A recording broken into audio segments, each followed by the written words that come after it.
There's a place that I've dreamed of, where I can free my mind. I hear the sounds of the season and lose all sense of time.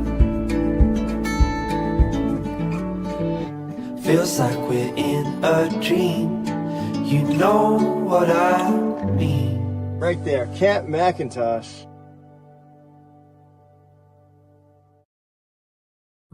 Yes, it is. It is Camp McIntosh, and it is CFN Live for yet another Monday. It is such an honor to have you folks along. If, in fact, you are looking to book and get involved in a CFN retreat, by all means, please reach out to Andre and Tracy. There is still room left for our event in September. Really looking forward to it yet again, as we always do. It's always a great time. The fishing is absolutely fantastic.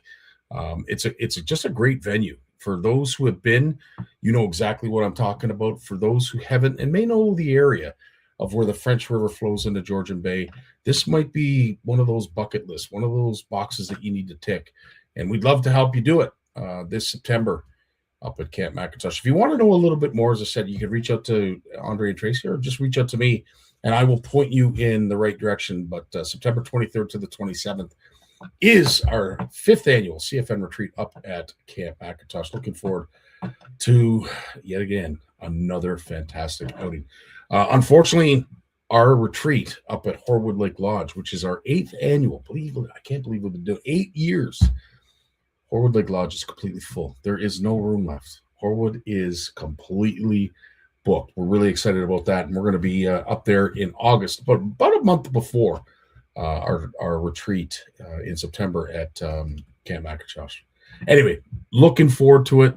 It's always a lot of fun, and if you're interested, please, by all means. If not, and you want to go up earlier, maybe you want to go up to Horwood or Camp McIntosh during the opening of walleye season.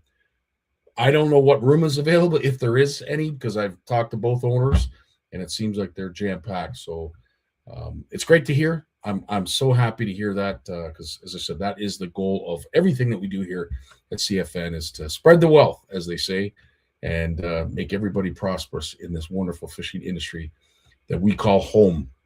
Rob, how you doing, my friend? Nice to have you along. Lloyd's here in the house. We've got Richard. Sonia, congratulations on that incredible honor that you got from OFAH. We posted that on the weekend. That was very, very cool. Fernando, how you doing, buddy? Nice to have you along with us, as always. Steve's here. Nice to have you. Now, there's a gem right there. Gary, great conversation we had yesterday at the Spring Fishing and Boat Show, and I'm really looking forward to bringing on Christian to be in a more visible aspect to our platform. And I think Christian has a lot to offer the folks here at CFN, and he's going to be doing product reviews and a whole bunch of other things. What I will say is there's so much at play right now. There's so many things that I want to talk about. There's so many things that we need to bring to light, if you will, but they're still sort of happening, still sort of coming together. But as I said, Christian is hopefully going to become a mainstay here at CFN, and he's going to do a lot of product testing for us, maybe do a few interviews as well. Yeah, happy to have him along. Actually, extremely happy to have him along. Bob, how you doing, my friend? Nice to have you. Missed you at the show as well. There's the man that keeps it all together while I'm away doing my thing, the one and only Steve Shaw. Thanks for all you do, Steve, as always. Mark's in the house. How you doing, Eve? Who's ready for spring? Yeah, no kidding, buddy. Grandpa's tackle box is here. Nice to have you folks along. Joe's in the house. Yes, cold day today, Scotty. How was your hot? Yeah. Unfortunately, that is a whole nother story. And when I'm done live, unfortunately, while I was at the show, I got that call that everybody dreads. My hot water tank let go.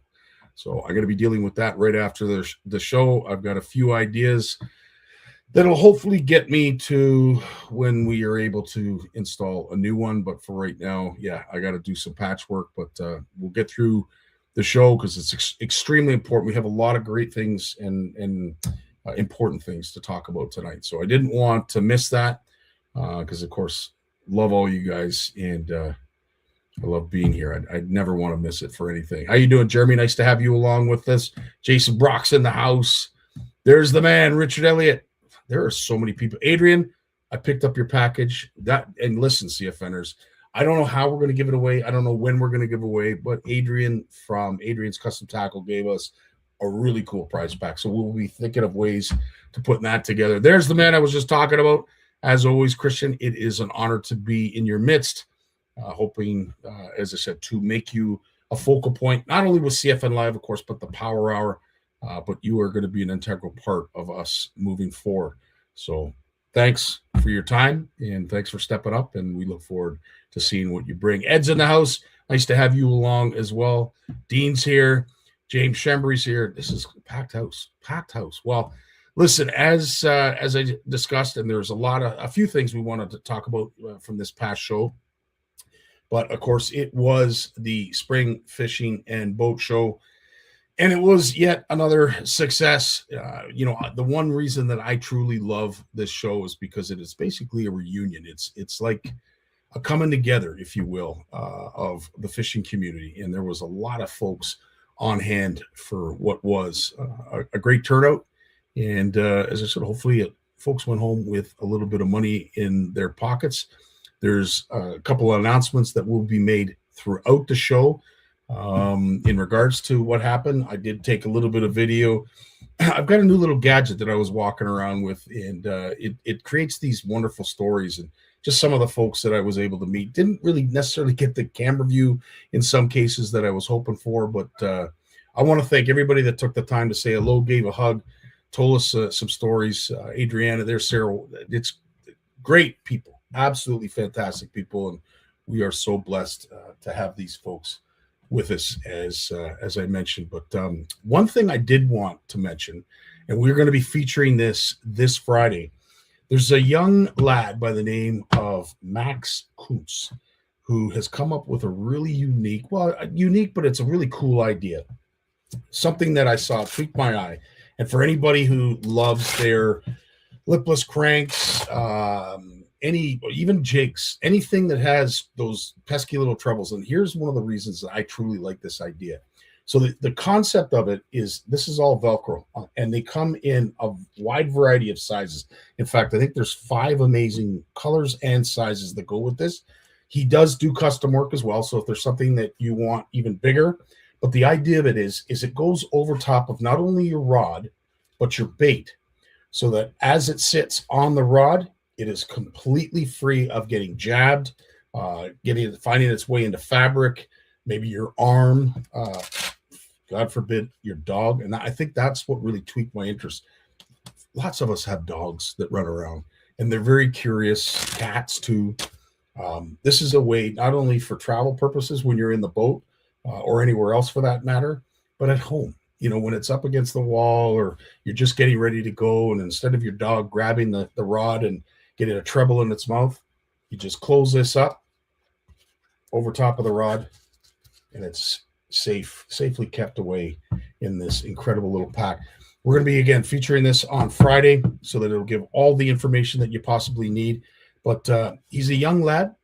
He's got an entrepreneurial mindset, and I'd love to see if CFN can help him along, because I think this is a really cool idea. And being a CFNer makes it that much more special. So, as I said, we will be posting a little bit more information this Friday in regards to that. But without further ado, let's bring in the one and only Big Jim McLaughlin right after this. When he was born, he tried to reel in the umbilical cord. Bass named him as their personal best. His power pole came with a stripper. Forward-facing sonar uses him to find fish. Chuck Norris is his co-angler. He is the most interesting fisherman in the world. Stay fishing, my friends. He is the one and only Big Jim McLaughlin. It's always an honor to have you, bud. Always nice to see you. You almost didn't have me tonight, boy. Oh, what happened? What a day I've been on. I've been everywhere. Oh, no. Been to Ottawa once and a half. It was a Oh, good day. I'll explain to you. Yes, and not to get into it, but yeah, I can imagine Want to that get that into was. it? Pick on someone your own age. Not something we want to talk about, but yes, needless to say, you did have a busy day, and I hope you were able to get everything done. Everything was successful, and you're able to move on and turn the page. It's done. Attaboy. Attaboy. Well, one thing too, and I again not to revisit, is I did reach out to you and I asked you, was it weird not being at the show? Because you've been a focal point at this show for a number of years. Jim, how many years have you been there at this show? I don't know. I was at the show. Wasn't there last year. Oh no, I was there. I just came for the breakfast. Remember, that's right. Yes, that's I right. inducted Dave Chong into the Hall of Fame. So That's right. I came to I'd hitchhike there to do that. You know what I'm saying? Yeah. Yeah. It was hi to all the guys that said hi and gals. Oops. That's still see. I'm paying attention. It's getting old shit. Where am I? Oh gosh. Well, yeah, no, it was a show that unfortunately did not feature a lot of the big names that typically go there when I talked about vendors. Like for instance, I did have a few people ask me, even though Bob and Lee were running around, they said, where's Shimano? Usually they have a booth here. So it was a different looking show. It seemed like it was fairly well attended, and from what I gathered from most people that I spoke to, they made a little bit of money, which was good because right now, with everything that's going on in the world, it's tough to make a buck. So I'm glad to hear that some folks did well. But one of the key things that we missed, both you, Jim, and myself, and Jay, who I spoke to just before we went live, did you know anything about this? Okay. So because I was one of the ones I went in the very first year they had it. Okay. And if you've been inducted, then you get the letter. So like next year, Bruce and Lawrence will get the letter, and they'll know and then they get the vote too. Oh, okay, right on. Yeah. Well, as I said, it was quite intriguing to see this posted because none of us knew.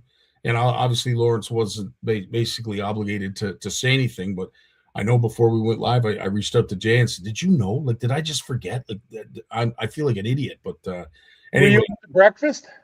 No, I couldn't make it, unfortunately, this year to the breakfast, and I ended up getting down there on the Sunday, which again was a great turnout for a Sunday morning. Somebody sent me a picture, and they said, "Here, no words are needed." It's got a picture of Andy standing with it was a candid photo.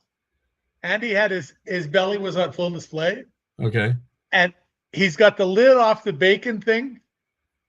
And he's like this. He's looking in to see if there's any bacon left. There's nobody around him. He's checking it out to scout. Oh, wow.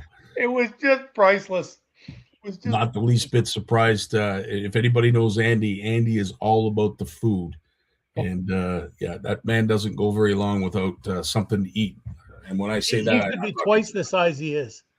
Yeah.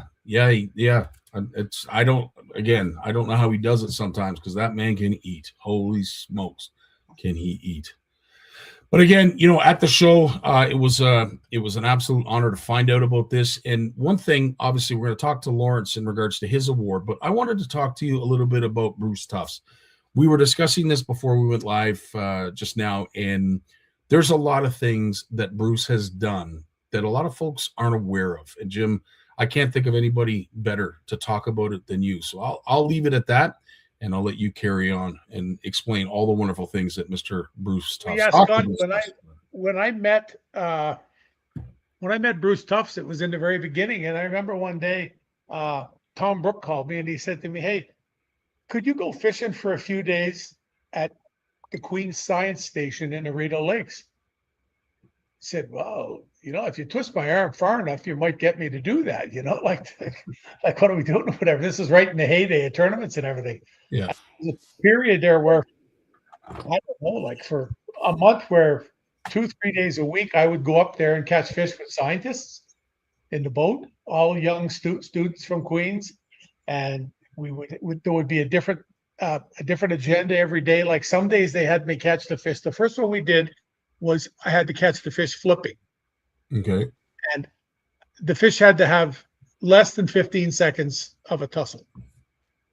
And they had to be in the boat. Jeez. That's no problem. Okay. Yeah, I don't care what they are. You're flipping her in the boat. It's what there was to it. I'd bring them in the boat and I would dip them right into this big bin of material. It was a liquid with all kinds, God knows what in it, but that would dispatch the fish. Mhm. So he was done. And mind you, I at first didn't want to do this, and I agreed to do it as long as I didn't have to kill a fish over 2.5 pounds, because I didn't want to go to some place and hit a day when you hit giant fish and you kill. That's not me. You know what I'm Yeah, like. I know that. Yep. Yeah. And so we had all these 2.5 pound fish. So that we went there the first day and I put them in it. As soon as they went into the water, they're only a few seconds. They wiggle a couple of times, they take a couple of breaths and it's over. Okay. So then they would immediately take out a big syringe and they would insert it, like they know where the veins are, I guess, eh? And they would suck out some of the blood, take the thing off. It was just like going and getting your blood done at the doctor's. Got the They clean. pull a syringe and they would put it in a container and put it into liquid nitrogen to freeze it solid. Oh, wow. They got the nitrogen right in the boat. Like they take the top off, you'd see all the smoke coming out like they use for special effects. And we put it in there. And the reason they do that is they don't want the blood to metabolize any further. They want to know what the strain on the fish was for that 15 seconds. Gotcha. That was it. So then they take them back to the labs and go through them all and do everything about it. And stupid me asked, "Can we eat the fish after?" He goes, "No." That's what they put. I figured if we were going to kill the fish, maybe we could get to eat them. Yeah. Said, no, you don't want to eat those. In fact, they disposed of them like professionally. Like they went in an incinerator or something. Yeah. Yeah, it was. And then we did. It was pretty cool because we did that. Then we did. I think we did like 30 seconds, and I went to.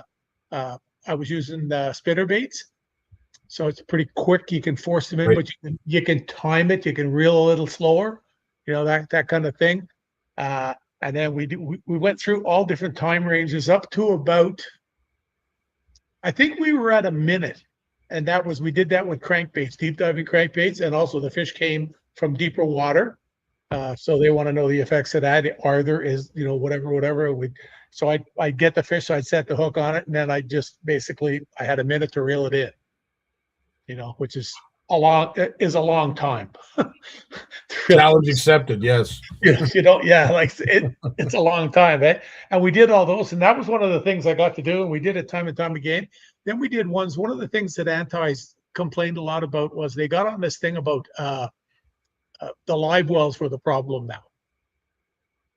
So you let the fish go, but the live wells are the problem. They're all weakened. There isn't enough water. So we spent days where I would catch fish and we would, once again, we had permits to have, as many as you want, in season, out of season, whatever. All this happened to be in season. The stuff I had done before was out of season. Mhm. But they had all kinds of stuff that they did. And we just basically collected all these fish. So I had one day where they wanted to check the live wells. They wanted me to load the live well of a big giant Lund, a big one, a 1910, I think it was. Okay. So it's got a big, you could put a 30-pound muskie in it. You know what I mean? Oh, wow. Okay. Yeah, it's a big live well. So we go out. So I said to myself, well, I said, look, it's a beautiful, calm, sunny day. This is going to be. I can catch fish shallow today. It's good for what I'll do. So we go out. And I see this tree. I've never been there. I go around the corner. I go, whoa, like I got a fish here, right?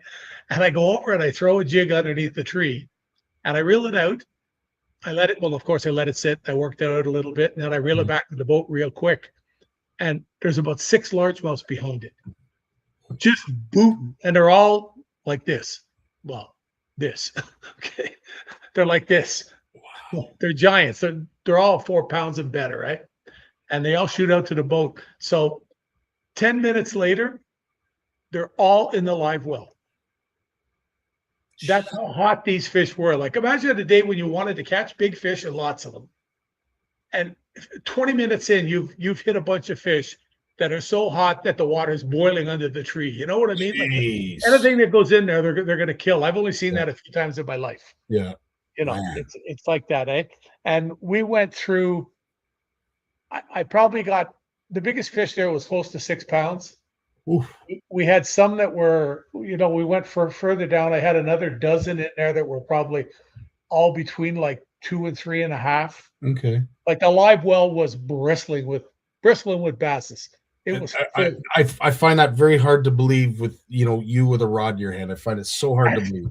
It was. So they've got the live well running nonstop, and they're checking the oxygen. So we've got all these fish in there, and it's the summertime. It's early in the morning. It's like maybe 8 o'clock in the morning now. So the water, the surface water is a couple of degrees cooler, but whatever. And they're checking the oxygen. And with all these fish in there, the oxygen was still about in the middle of where it should be. It hadn't began to get low. It was not as high as it could be, but it was, it had to be between here and here. So it was in the middle. So there's still lots of oxygen. They have no problem. They have no problem at all. And we did that later in the day, and it was really cool. I did not have as big a fish, but I that day I probably caught like 45 or 50 fish. Jeez. And we had it filled up again, but they were all like maybe 1.5 to 3 pounds. Jeez. And it was it was full, and there's probably like 20 fish in it this time. And they were checking it, and it had got a little bit warmer out. Not a lot, but it was a little bit warmer. But the oxygen was just a touch less than where it was with mostly the big fish and bigger ones in it. And this is the kind of thing that they like to check on, get stuff like that. And that was some of the research that I did. That was right in the beginning of Shimano's catch and release beginnings with Bruce. Wow. Yeah. And was it long after that, Jim, that Shimano built that release boat? It was just at the time it was done. Yeah. Wow.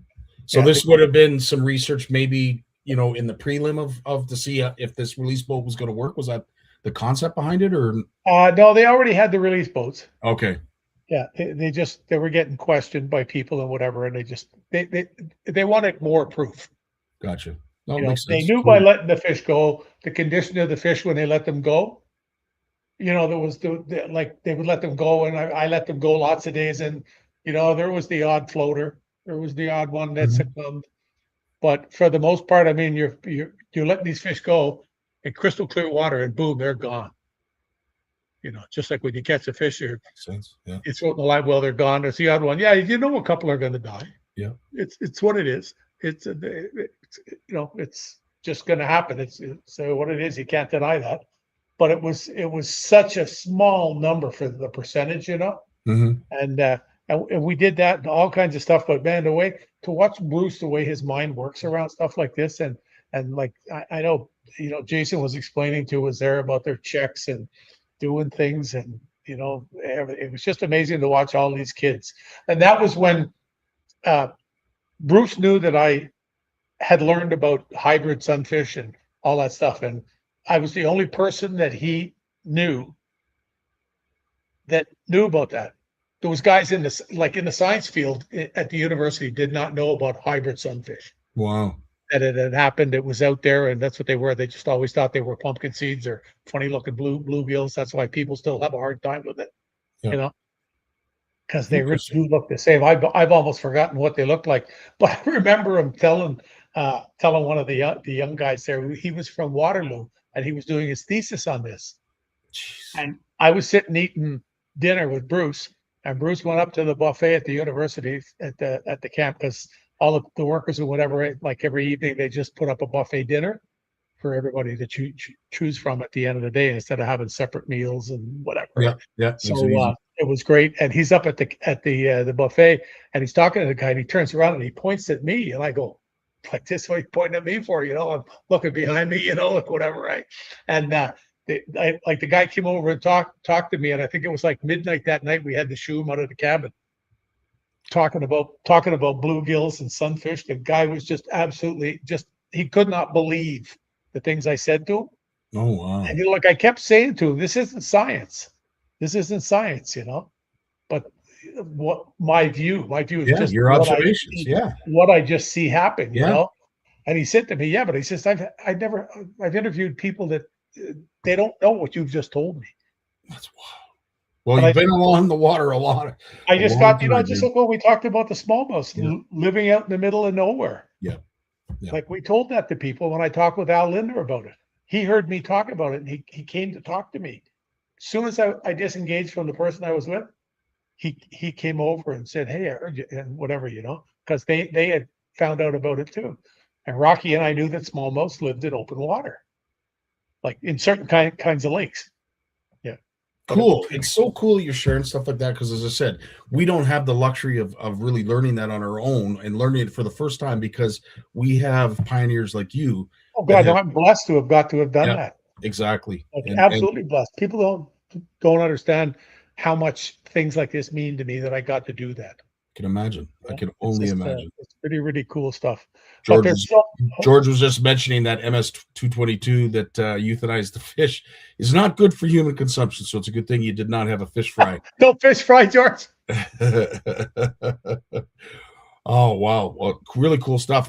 Keith, yeah, I agree. We definitely missed Big Jim this weekend at the show. But needless to say, as I said, with this announcement with Bruce and, of course, Lawrence, it's what an honor. To see all the plaques up along the wall within that venue is I really already cool. have a message into Bruce to get him to come on with us.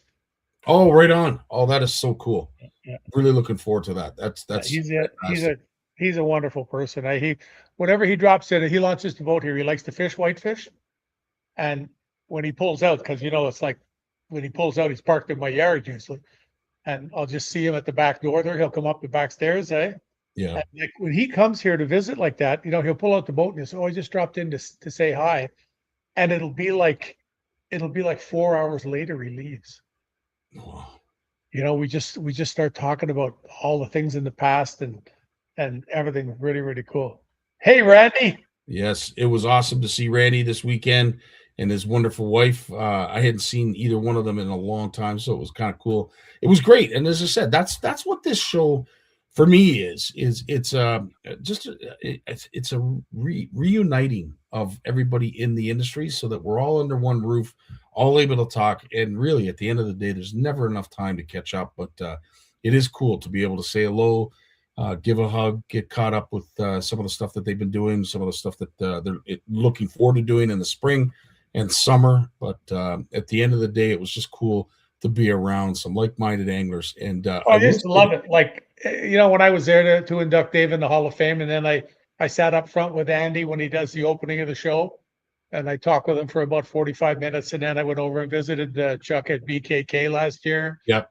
Sat with a few of the boys and chatted there. Mercer was there and a few other guys and whatever. We sat and chatted right in the seats at the stage for a while.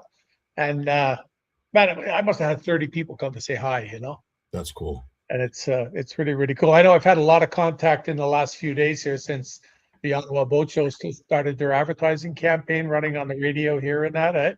And I've had a lot of people contact me and say, "Hey, are you going to be at the show? Because we know you're not, where you were before anymore." Mm-hmm. And I said, "Oh yeah, that pond has nothing to do with any of that. That's mine for 31 years. It was my idea, and it still goes. We're getting close to the end, but it's still happening. Oh, we still got They a may few have to more put up years. a tent for me to stay there next year. We still got a few more years in you, buddy. And we've got a host of CFNers that are coming to give you a hand. So at the end of the day, we're going to do our very best to make sure that it's as easy as pie for you just to do what you do best, bud, which is just sit around and take it all in. That's You might have to wake me up this year. Well, I tell you, I don't know who I'm taking back. A good buddy, Jeff Kennedy. God, I love listening to the best in the business. Holy smokes, what an honor! Thanks, Jeff. Not often I get that. Now, with that being said, I did want to mention something at the show, and you and I talked about, and this was a takeaway for me because it was talked about quite a bit. They were obviously doing seminars up at the tank, and one of the most appreciated seminar, and this isn't a takeaway from anybody else, but one of the best attended seminars was the trolling seminar, Yeah. and Rob Jones was up there. I forget who else was on the stage, Well, but Powis, Powis was, that's right. Paul Powis was Greg there, and Neil. And Greg. Yeah, because we'll have Greg next week at the Ottawa show doing stuff. Yeah. Three of what I would consider probably the most elite when it comes right now at this stage, probably three of the elite when it comes to the trolling aspect. And they had to go farm out some more seats. They couldn't get, there wasn't enough chairs for everybody to sit down. It was probably one of the best attended seminars I've seen at that show.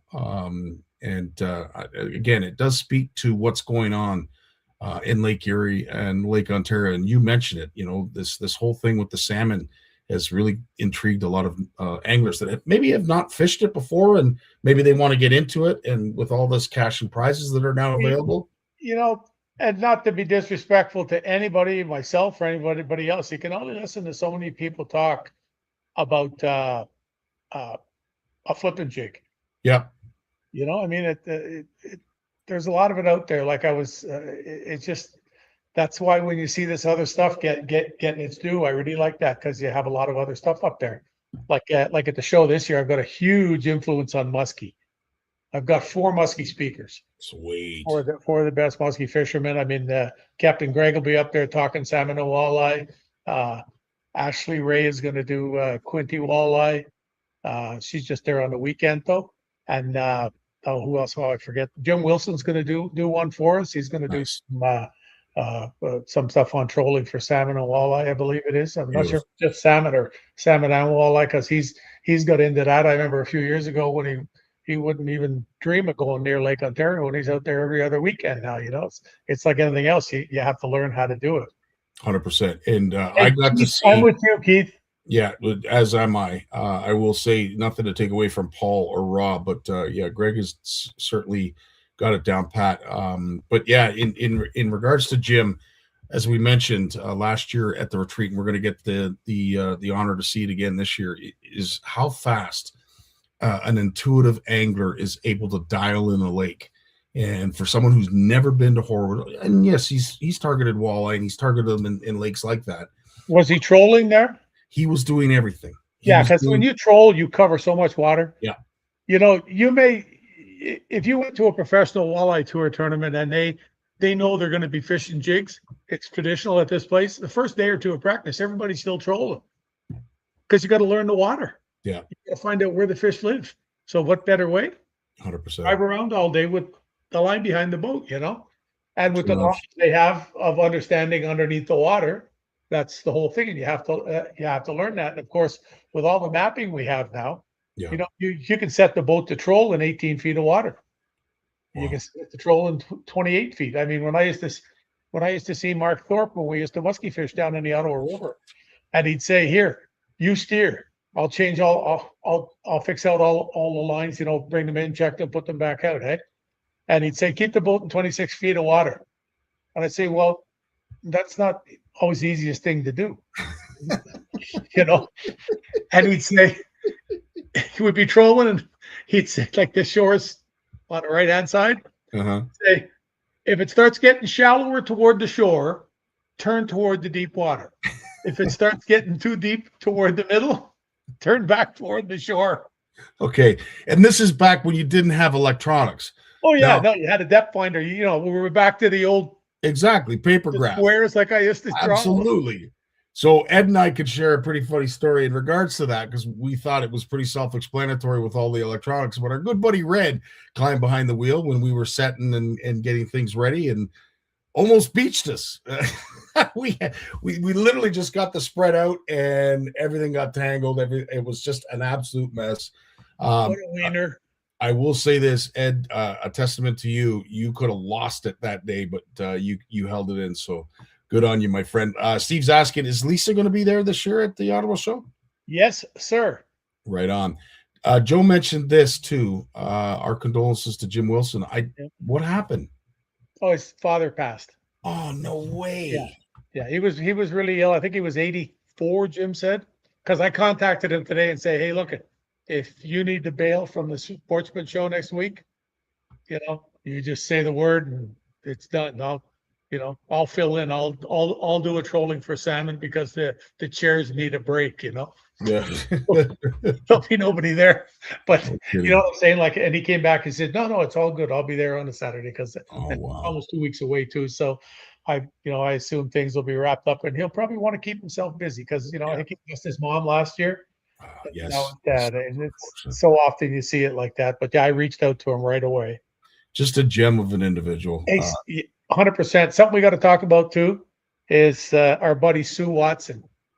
Yes, we are going to be talking about that during Jay's segment. There is have a that really covered? Okay, because I just very cool thing that's being done. I just by shared Grips it. and Tackle. Yes, Told Tammy to send to buy 6 tickets there and send the money over. absolutely. As soon as we have some. And some really cool prizes too. Jay and I will be talking about that during his segment, but I did want to mention this. Of course, this is not this weekend, but next weekend. Starts on Thursday. But it's always an honor to be there at the fishing pond. We call it the infamous Jim's Pond because there is no other. And what I truly love, and I know, Jim, this is the whole reason you do it, is when you see the smiles on these kids' faces. That's what it's all Every year, Scotty, I come up with, there's usually one picture that just like captivates me, It's got to be that. It's got to be the one with Steve. Is it the one with Steve where he's kneeling down with the little girl? No, but there was this was like when I came to the show at that banquet hall that you had it at there. Okay. The CFN show. This was the one that caught my eye. Oh yes. She was a little. Here you can see her there. Get the glare off it. Yeah.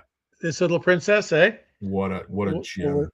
There was her. She was just so sweet, eh? And then let me go. Come out, wherever you are. I go by year, all the faces start showing up, eh? Oh, I got to erase that one. No. I won't say why. I'd rather you not. Little dig. I'd rather you not. Gotta have a little dig once in a while. Yeah, I'd rather you not. And this was where's the one with the little peanut here? Where is she? Oh damn. But there's always a bunch every year. Well, this is my favorite one ever. Oh yeah. Oh. Why not? Absolutely. That's Graceland. Oh wow. My granddaughter. That was the lake we lived in. See all the stumps in the background? Yeah, look at all that wood. You go over there, throw a frog, you catch a bass off every stump. Jeez. Because there was no access to it, eh? That's wild. But some of these little girls are. Oh, here's some of the ones here. These would be from 2 years ago. Was this little peanut? Oh yes, absolutely. With the face painting. Yep. Yeah, like how many? That was the one. Actually, that's the one that Steve is behind. It's probably my favorite shot of all of the times that we've been there to that wonderful show. Is Steve's right behind that beautiful little girl. And she has such a face of focus. She's so in tune. She's listening to every word Steve's saying, and it's such a cool shot. I wish I had the ability. She's an absolute little princess. Yeah, she comes back every year. Every year, she can't wait to come back to the. Well, that's one of the things I've talked about is watching the kids as they grow up. See them coming back to the pond. Yeah. And they come back, and then also I told you about the young lad with the trophy in the bag from the Bassmasters. He won a Bassmasters Club. Like it's just there's no end to it. Eh? It just keeps getting better. Absolutely. There's a bunch of others here, but there's so many of them here. I tell you, I got to go through and sort all these out and put them in whatchamacalls. Yeah. Well, see, I've done so many fishing things with Grace, my granddaughter. She was just sitting water over her head in the back. Yeah. That's where I went down. That's where I caught the 7-pounder, right? Wow. The one where I had the green shirt on was right behind her. That's wild. Yes. She got like 22 bluegills on 23 casts. Jeez. So I think that was the world championship. Unreal. Yes. I put Keith Fat Boy suggesting on albums. Oh, Keith will say, yeah, Yeah, albums. Learn he's how to do suggesting that. albums, maybe year by year, Yeah. event by Well, event. it has them Good by idea. the year here, Yeah, but asking me to figure something out on a computer, you know, it it don't it doesn't happen. so cool. Yes, you are right, and that was quite a day with our good buddy Red. But that's coming up, as I said, not this weekend, but the following weekend. Starts on the Thursday, runs right to Sunday. Great show, lots to be featured. There's going to be a Made in Canada aspect to it as well. We've got some great vendors there that are going to be showing their stuff and showing their talents and hopefully making a buck or two. So yeah, come by, say hello. It is in the Ottawa area, and if you're close by, we'd love to see It's you. right by the airport. It's easy to find. Yeah, Hey, absolutely. remember I told you about the super fat muskie I caught trolling for walleyes in Ottawa? No, but I found the picture of it. Good Lord. Holy smokes. You ever see a fish that fat? No, not that. Well, maybe the odd time on Instagram, but no, not often. You don't. No. Oh, that's incredible. I love looking back at all these pictures. Sorry, I'm going down for a walk. I was just going to say, every lane. yeah, we got Lawrence coming up right after this. No, I need a nap. Like Grandpa on the Simpsons. Well, Jim, we do have to get going. We got to get on to Lawrence and, of course, Jay. But before we went, I know you're prepping for the show. Anything else you got going on this week of interest that you might have wanted to share? We're doing some of that. See the Angler's Choice box behind me for the kiddies. I got that. I got a great big beautiful box over here sent to us by the good folks from Brex. Nice box over there. Nice. So that more trophies. Attaboy, buddy. Well, listen, good luck with the putting your albums together tonight. We're going to give you lots of time to do that. But as always, my friend, it's an honor and a pleasure to have you here each and every Monday, sharing your wisdom, your knowledge, and of course the history of fishing. Oh, baby, you got to bring. I got lots of room for these on all my tackle boxes now. An inside joke. You dog. It's all good, buddy. Stay classy. Absolutely. All the best, my friend. We got Lawrence coming up right after a word good, from people. our sponsor. Take care, bud.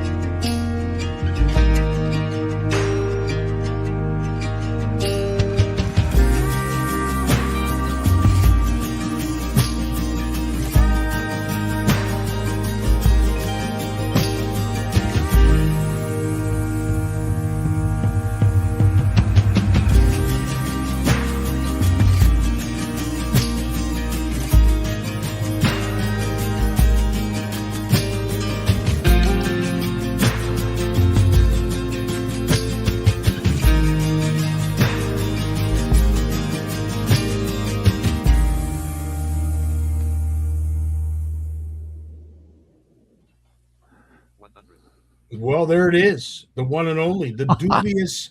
Look at you, man! You did such a fantastic job keeping this a secret because you already knew. Because I asked Jay, I said, "Did you hear anything last week? Did he mention any of this last week?" And of course, Jay's like, "No, I didn't know either." But my friend, on behalf of all of us here at CFN and everybody that will be listening after, congratulations! And I would say, I couldn't think of a better person to get the award for this year with some of the stuff that you're working on currently right now. But congratulations, bud. Thank you, man. Thank you very much. Appreciate it. Yeah, no, it was an honor, and Patrick Walsh, presented the award. He's got it himself, and he actually presented Bruce Tuff's award as well. So that's pretty cool. Patrick's a pretty cool guy, chief editor of Outdoor Canada magazine. I can't say enough about Patrick and all the great work he's doing for the industry, and he's getting involved in all sorts of fronts on that with the industry and supporting fishing across Canada. So he's not just editing articles. He's involved with a lot of stuff, so it was cool.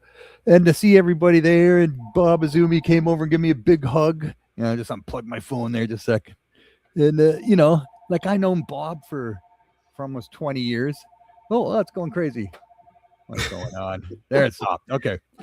I've known Bob for almost 20 years. So he comes over, gives me a big hug, and then I realized how short he is.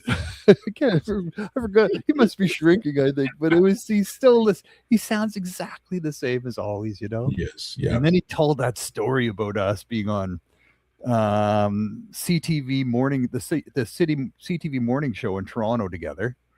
And he told his version of the story. And it wasn't that different from my version, but it did differ slightly in one area. But what was funny was I'm on there with my guide dog, and we're sitting on a couch together, me and Bob. Bob's got a hockey bag full of sponsor gear that he wanted to showcase, so he's setting it all up on the coffee table. And the host comes over, and I think we have 7 minutes.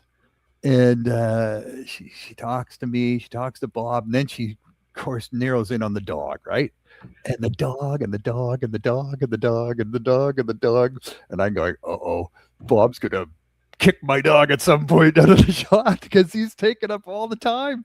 So I said, and then she says to me, I guess, Bob mentioned something about the Lawrence fish finder. And then she goes, yeah, and I guess you got a pretty good fish finder there with that dog. She goes back to the dog. And I said, yeah, but even with the dog, I'll never be able to fish as well as Bob. And I booted it back over to him before he booted me. That's so hilarious. And I think there's no way I want to leave this segment with Bob pissed off because my dog got 90% of the airtime, right? That's hilarious. Oh my God. Well, again, for those who don't know, and maybe this is the first time visiting CFN Live, you've certainly walked us down a path and a journey that has truly been inspiring. Not just because you're someone that has a vision disability, but just someone that has the drive, and you certainly have the passion.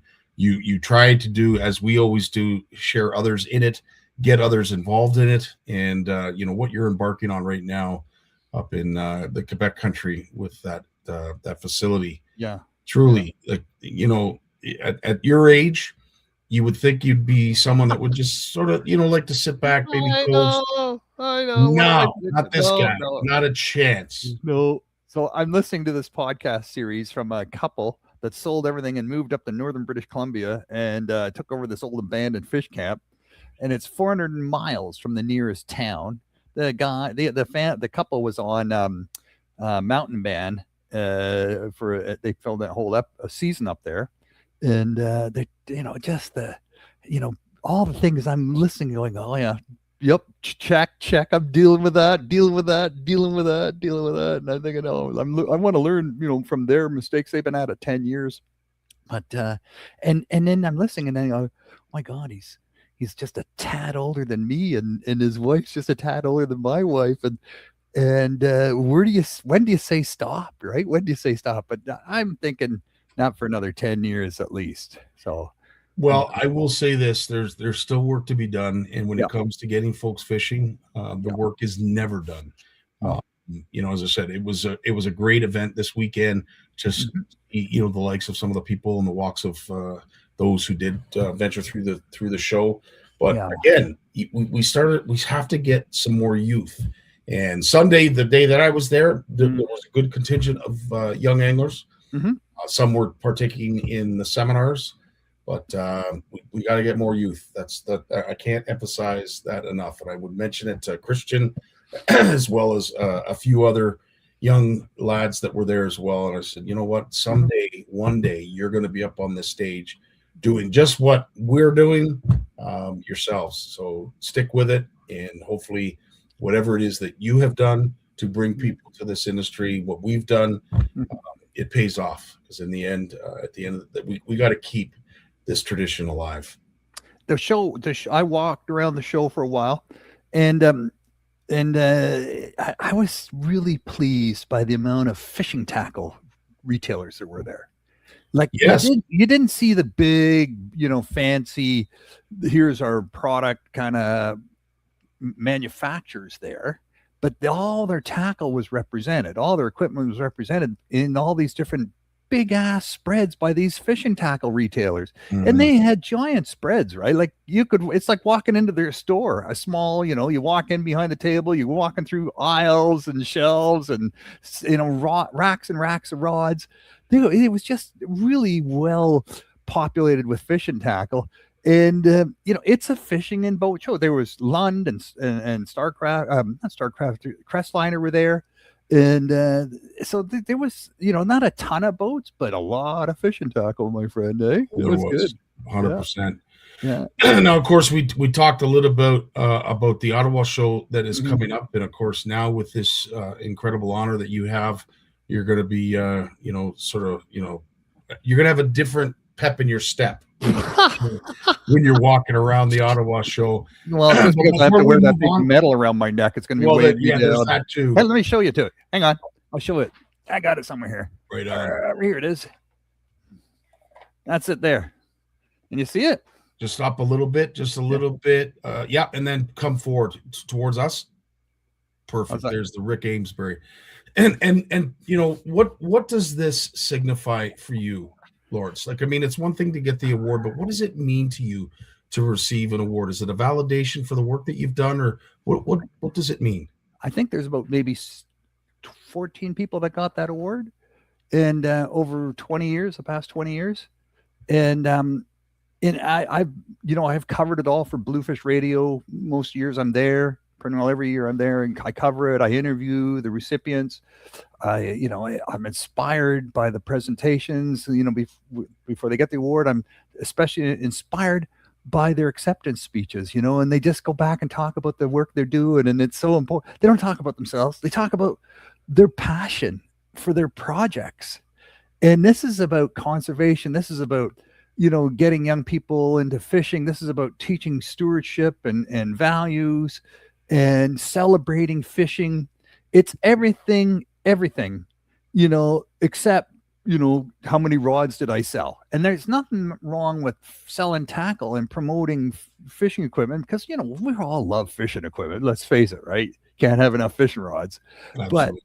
But this is the whole other side of it, how do we make sure it's going to be around in the future, and who's bringing us there, and who's leading us there, who's leading us to where we are now, to where we need to be for the next generation, and to deal with whatever challenges we're facing. And I took my turn up on stage, and I spent most of my time talking about some of the challenges we're facing across Canada with respect to access and things that are shutting down fishing access in different parts of Canada. Out east with the striped bass controversy over Atlantic salmon, the muskie and St. John River, the shutter, the potential closure of Blind Bay, the biggest wetland on the upper St. Lawrence River, and then all the way out west, which I spent most of my time talking about, but the reallocation of the salmon quota to the commercial fishery from the recreational fishery, and the indefinite closures they're thinking of putting in place for recreational fishing on the in the southern part of British Columbia along the coast there, and how we all need to support these people out there, and they're freaking out. This is the 11th 11 hours and 58 minutes on the doomsday clock for them. Yeah. They sent a delegation to Ottawa. There's 7 of them here, the Public Fishery Alliance, and I just interviewed them all, and I had 7 interviews in under 50 minutes. Pass the mic, and just what. And so this round of interviews for Bluefish Radio, and I'm going to try to get it up tomorrow. It's about, why are you here? Why is this important to you and your community? And then. On Thursday before they go home, I'm going to interview them all again. I'm going to say, what did you just spent the last 3 days on Parliament Hill, talking to members of Parliament, talking to senior bureaucrats. What did you accomplish? What are you going home with? What's your successes? What work still needs to be done? And, we're not done. We're not done. And let's hope there's some progress made, though, and we'll find out. This is super important. It is, and I am looking forward to seeing the gist of those interviews and what comes of that, because I do want to hear the input of folks that actually live out there. As harsh as it may be to listen to, as full of drama and political connotations that are associated with it, it will be chock full of all that as well. But at the end of the day, we are seeing something out on our West Coast that I don't think I would have ever imagined seeing in my lifetime. And it is a struggle. And I just hope that we're able to get the kind of input and the kind of coming together, if you will, to solve the problems in the end that actually makes this fishery what it used to be. Because I'll tell you, I'm just flabbergasted that it is primarily, if you think about it, Lawrence, it's probably made up a good third of our conversations here on live. Mm-hmm. Yeah. Well, you got 9,200 jobs at stake with respect. That's the marine recreational fishing, not the freshwater, just the marine. Yeah. It's $1.2 billion worth of economic generation. They one gentleman was saying it's $840 of economic generation for every salmon caught recreationally, and about $8 for every salmon caught commercially. So, the value of the salmon.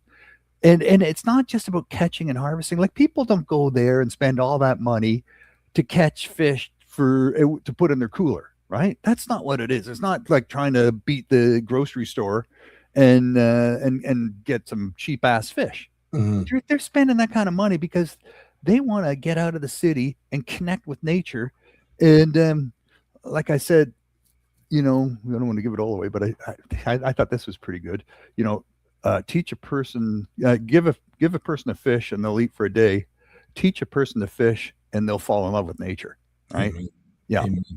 Yeah. And that's what this world needs more than ever. Right. Mm-hmm. We need to value and love and, protect and honor what we got.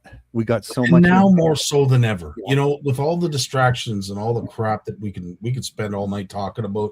At the end of the day, our contact with nature, the ability to connect with nature is truly an outlet that I think all of us yearn for, long for, and can't wait to get back to. Because at the end of the day, man, I'll tell you, everything that's going on can keep us so distracted from a lot of things. But looking forward to that interview and the results and hearing some of the folks and what they have to say. Because again, we don't live there. We don't see it the way they do. They live it.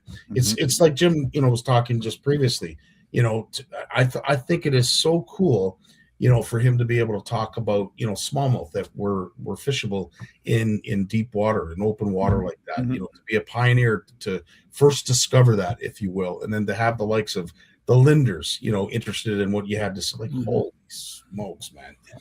That opportunity, unfortunately, none of us are going to be able to experience. So it's cool to hear right from the mouth of the first person that was able to bring that to light. I think that is absolutely so cool. And what you're doing out on the West Coast to bring all of those issues to light as well, buddy, is a commendable on its own. But again, nice to see you recognized. I think, and I couldn't think of a person that is more deserved right now. All of the stuff that you've done and are continuing to do to get people connected to the outdoors and especially fishing. So great work, pal. Thanks, man. Thank you so much. I don't, anyways, whatever. I don't really process it, but I just think, what? It's a distraction in some ways, but it's going to happen. We got to do it. And we'll be at the Ottawa Boat Show, and we'll have a booth there. And then near Big Jim and you guys near the pond. So look for the big blue tent for the Bluefish Canada and come by and talk and tell us your stories. And we're also got a few other things going on. I don't want to talk too much about those things just yet, but there's lots of.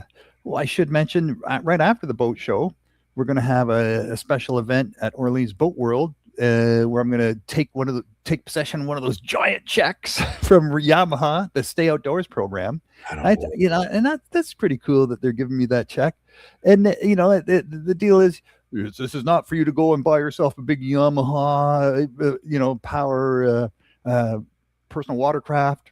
This is to do something for access to the outdoors, to make sure people have access to the outdoors. So and that in itself is a Yeah. true testament to the trust that you have built over the years of what you've been doing. When a company like that is looking to invest that kind of money to further some of your exploits, that's got to be a great feeling. I know. I'm really, really happy. It's that's pretty cool. For, coming from I was sponsored by Evinrude from 2006 to 2020 when they folded, and so that obviously that they didn't see that as a taint. They saw it's they don't care. They just want to help, and where they see the help. And I look at the other people.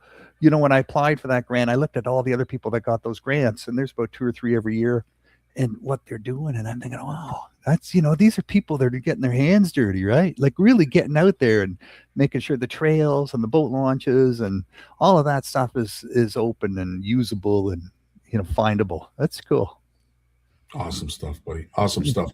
So when it comes to the Ottawa show, now that we've moved on from the Spring Fishing and Boat Show, in a couple weeks, or a couple weekends, I should say, we will be in Ottawa. Of course, you're going to be there with Bluefish Canada, representing, answering questions, taking all kinds of donations, I hope. And again, just reconnecting with your fan base and those who follow you. Anything else that you have that is we can expect that's in store for the Ottawa show? I have to be a little bit careful on. There's a couple of other things bubbling away there, but there's some things would love to have in the show that aren't ready to be in the show just yet. But come by, and we'll have some nice surprises and some giveaways and stuff for sure. And and a chair if you want to just sit down. We always bring out some extra chairs, so you can just come if you need to take a load off. And just come over and, have a seat. We got some nice comfortable chairs and wait for the next presentation to start. And there's going to be some great people there. We got a special thing going on with Lisa Goodyear. We'll be announcing that at the show as well. So stay tuned for that. And I think it's cool. So she has now gone out on her own. She's doing her own thing. Capital Muskie.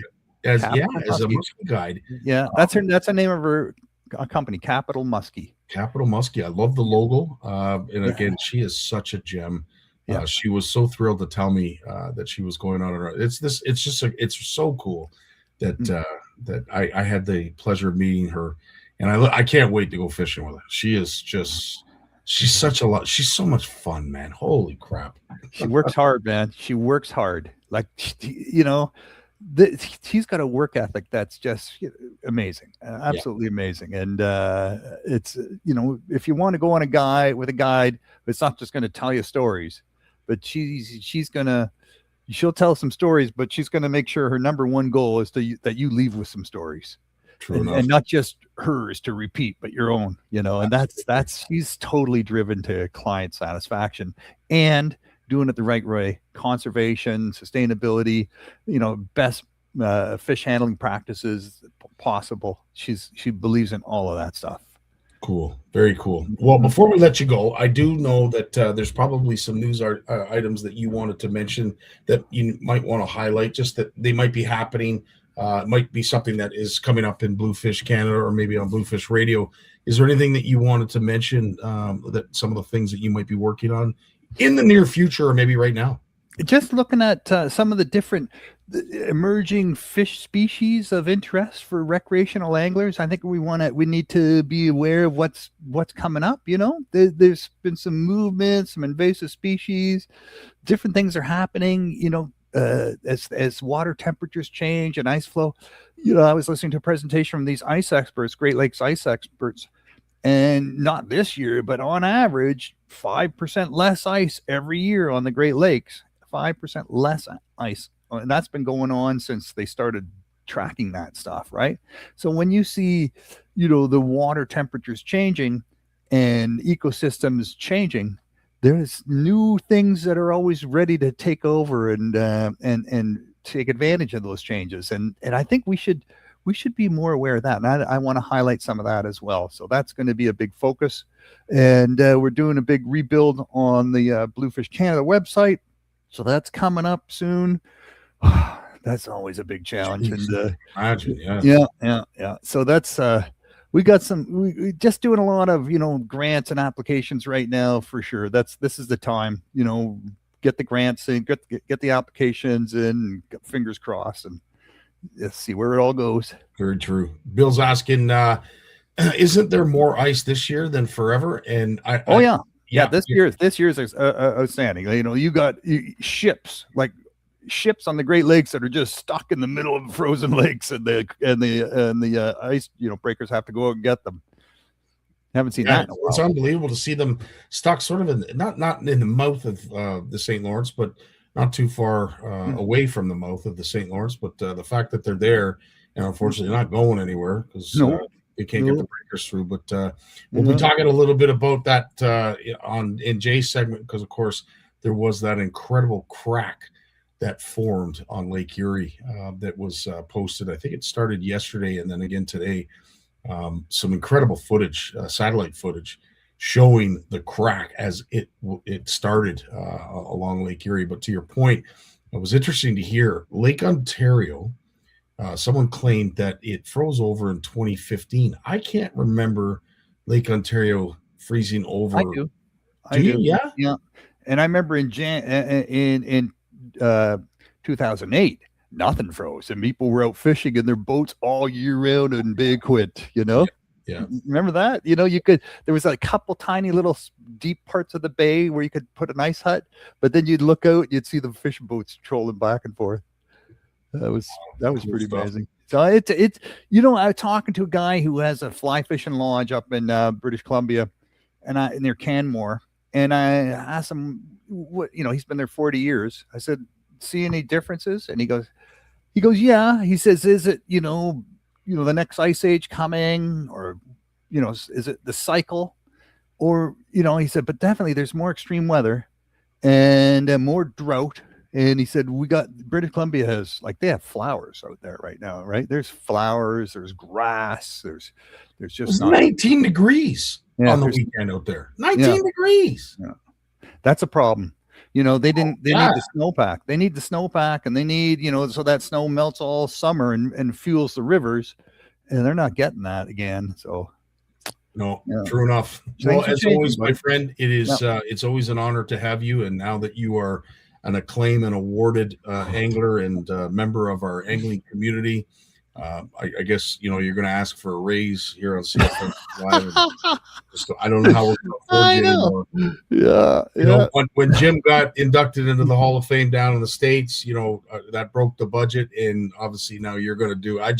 My fingers are crossed. I'm hoping that Jay Barnucz never becomes honored with any of these awards, because we'll have to close up shop. We won't be able to afford to move on. Well, I think you should talk to Big Jim about putting me first and him second. I can say that. I live miles from him. Well played, my friend. Well played. That would cause a rift. That might cause a rift. I'm not going there. I'm just hoping he didn't hear you. I hope he did. He's always pulling my chain. I got to pull his once in a while. Funny, buddy. Well, listen, you have yourself a great night. Don't choke yourself with that award. Just wear it during the day. Don't wear it at night. Because I was afraid Jim was going to cut himself with that plaque that he got. He kept going to bed with the darn thing. So I don't want to see you put that around your neck, and then unfortunately we have to make a horrible announcement the following day. So just wear it during the day, pal. Melt it down, get a new fisher rod. There you go. All the best, my friend. Have a great week. We'll see you up here in Ottawa. Yes, sir. Can't wait. We got Jay Barnucz coming up right after a word from his sponsor. Want to know the difference between power bait and other soft plastics? Ask the fish. Berkeley scientists have thousands of flavors tested on thousands of fish. Natural, man-made. Every bait that's ever hit the water. No matter the shape, size, or color, power bait is the only one that is scientifically proven. Fish bite and will not let go. J-Dog's in the house. What's up, Scotty? Okay, well, listen, before we get to, first and foremost, how was your weekend? It was good, man. It was pretty quiet, which is good. It's been, I don't know about you, but it's been nice not having to think twice about going outside, like the commutes, whether you're going fishing or whether you're going to work. Dude, the weather's been crazy. And the last week, it's been cold. Yeah. But I've enjoyed not having to white knuckle it everywhere I go. Right? So true. Like, yeah. So, no, it was good. It was a quiet weekend. Lots of ice. Don't have to go far to find it. Yeah. And more ice last night. Woke up this morning to go to work. It was minus 24 again, like where I live, which is pretty incredible. Cool story. So where I work in Burlington, by the Skyway Bridge, which almost never freezes over, right? And Hamilton Harbor's locked up from the Skyway to the West Harbor, like it is locked up. Now the ice around the Skyway Bridge, I wouldn't walk on it, but it's pretty thick. And I was at work today, and my office window faces Hamilton, so I'm not facing Lake Ontario. I'm facing the other way. And one of my colleagues, Dave, brought in a pair of binoculars. He goes, "You got to see this." So he gave me the binoculars. And I look out, and there's 5 coyotes about 300-400 yards off the back of the office, out on the ice patrolling, like a pack of them. Jeez. And there's a little bit of open water at the back of our building. One of the icebreakers is parked there. Because we're a Coast Guard shop. Yep. And one of the icebreakers is parked there. And there's a little bit of open water, which is packed with ducks and swans right now. And it's like shrinking, right? Like they're keeping it open, but they're packed like sardines. And these coyotes were like flanking, not right up to there's a big break wall, but the break wall is not complete. Like there's gaps between it. Yeah. And I can see the coyotes going along the back of the break wall, trying to sneak attack all the waterfowl. And so what I do at work, to take a break, like I'm not used to sitting at a desk all day. So in the wintertime, I actually set alarms on my watch just to get up and go for a walk. And I'll go outside. I'll throw a toque on, I'll throw gloves, go for a walk, even when it's minus 20 out. And today I got to go watch the coyotes try and get dinner. And every time I went outside today, I would see coyotes in different spots patrolling the ice. And you don't see that. And it just tells you the winter that we're having, like down here. I know we're going to get some mild weather this week, but it's not going to hurt the ice because we're still going to be -5, -10 at night. It's going to touch 0 this week, a couple days. But, man, ice fishing's in full swing. Everyone's enjoying it. I'm getting reports left and right. It's awesome. It is. And the only thing that I'm not looking forward to with, of course, this little bit of a warm-up we're having is this cold weather is, as much as we probably by now people are sick of it and want to change. Well, you're getting the change. The unfortunate thing is with that change, we're going to get a lot of systems that are going to be rolling through. So what I didn't think could be possible is more snow. There's going to be more snow coming. And I will say for those who have not tried to ice fish in the current conditions that we have now, it's only going to get more cumbersome as we move forward with some of these systems rolling through, and it's making travel limited to a certain extent, in some places. But one place in particular, and both you and Jim shared this with me. What a unique! I don't think I've ever seen this. And again, satellites have been around for a long time, but what they captured on Lake Erie is absolutely friggin' terrifying if you're an ice angler. Look at this. Yeah, so that happened over about a 3-hour period on the weekend from the winds that we had. So on, let's see, when was that? Saturday night, we had those high winds. And Friday afternoon it happened. And so this was on Saturday, and those winds kept blowing until midday or so on Saturday. And that's just from that. There's so much ice on the lake that it basically shattered, just like your ice in your drink. And the wind just pushed on it and pushed on it and pushed on it, and it finally just shattered. So that's like 100-kilometer long crack on Lake Erie. And it goes to show you, though, when we were out on Lake Erie, not this past weekend, the weekend before, Trevor and I were fishing, and a pressure crack, not right beside it, but probably within about 30 yards. And at one point, the whole lake shook. And to the point where we're in the hut and we actually moved, like, so we're fishing shallow water, we can see the bottom. And we actually swayed, like the whole hut moved probably about 6 or 8 inches, like to one side than the other. And we both looked at each other. We're like, holy crap. Like, and this happens regularly for people that fish big water, like Erie, Simcoe, and especially places that aren't quite fully frozen yet. And the Great Lakes rarely freeze over solid, where when it's solid shore to shore, you don't typically get that kind of motion. But it can happen on big water, and you have to be prepared. And I know after that happened, I actually opened up the door of the hut to make sure that the pressure crack hadn't like opened up and impacted where we were sitting. Because for a second, I'm like, I joked to go, are we floating away? Like, what happened? It was honestly pretty wild. I watched 3 other guys. They were quite a ways from us. But when that pressure movement hit, they were walking towards our area, and they stopped. The 3 guys, they froze. And so everyone got jostled with that. And that happens on big water. And I think that's one thing about big water, you got to be prepared. So no kidding. Richard is asking how thick was the ice that cracked. Well, I will say this.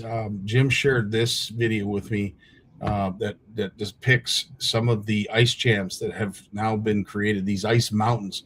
And you get a good idea of how thick that ice is with some of the overview of this drone shot. But let's just say that some of that stuff looks like it's more than a foot thick. Yeah. And this is one thing about, I've been getting a lot of anglers asking about Lake Erie and about getting out, because we know the walleye fishing has been excellent on Erie the last decade. And so anglers are wanting to get out and fish for walleye. Now, in the Western Basin, on the far west end, it is pretty safe ice there right now. But that's really the only place where there's ice on the open lake that I would say is safe to fish. And even then, you got to be cautious.